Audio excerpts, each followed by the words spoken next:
The doorbell rang just after dusk. I wasn't expecting anyone. My son and his wife had gone on a trip, leaving my grandson in their care plans. But instead of a call, instead of arrangements, he stood there, alone. He didn't say a word at first, just stared, small fists clenched at his sides, eyes too heavy for his age. Finally, in a voice that barely rose above the night air, he said, "Grandpa, I need to tell you something." I leaned closer. My chest tightened, an old soldier's instinct kicking in. His next words left me trembling.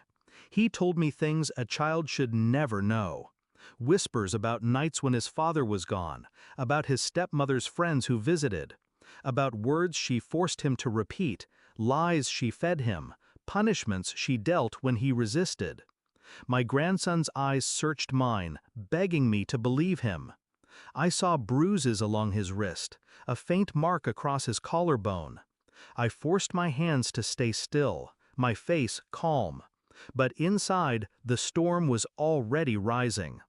When I tucked him into the spare bed, I sat in the dark for hours. I thought of my son, working, traveling, building a life he thought was whole, blind to what happened behind closed doors, blind to the woman he trusted. My daughter-in-law's smile had always been too polished, her laughter too rehearsed. I dismissed it. I wanted to believe she was good for him. But now the image of her laughter twisted with my grandson's trembling confession.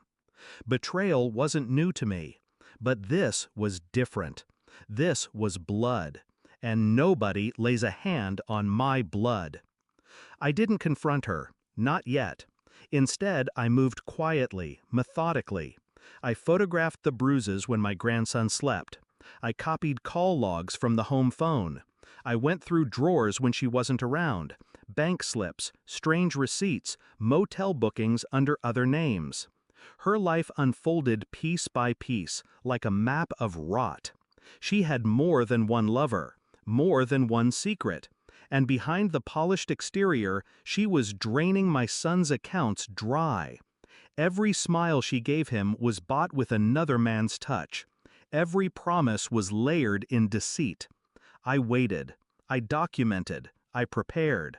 And all the while I played the role of doting father-in-law, smiled at her over coffee, nodded at her meaningless chatter, pretended not to notice the faint scent of cologne that didn't belong to my son. Patience is a weapon, and I sharpened it daily. The breaking point came with a DNA test. My grandson asked me once, softly, if his father was truly his father. The fear in his voice told me enough. I swabbed, I sent it in, and I waited. When the results arrived, I read them alone at the kitchen table. Negative. Not my son's child. The air left the room.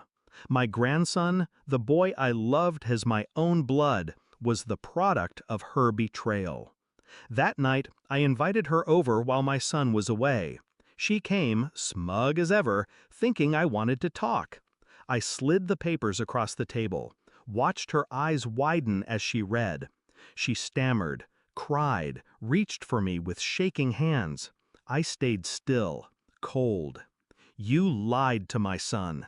You stole 10 years of his life, and you hurt that boy.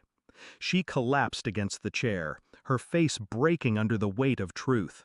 I didn't scream. I didn't strike her. I simply stood and placed 2 envelopes on the table.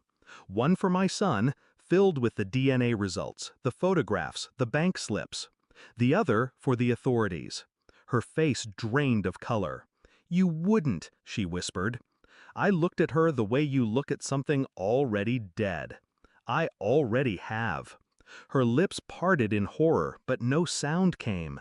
The polished mask she'd worn for years crumbled. She was nothing but a liar, cornered by her own game. I left her there, staring at the wreckage of her lies, knowing she would spend every day waiting for the knock at the door. Later, I stood at my grandson's bedside. He stirred, eyes half open. "Am I safe now?" he whispered. I brushed his hair back, my voice steady. "Yes, you're safe." He drifted back to sleep. I sat in the dark, watching the steady rise and fall of his chest. The house was quiet, but my mind wasn't. Betrayal burns, but silence burns longer. She would learn that now. I had taught her the cost of deception without lifting a finger. The truth was the weapon, and I was done watching my family bleed. When dawn came, I poured myself black coffee, steady as stone. The war was over, and I had won it without a single shot.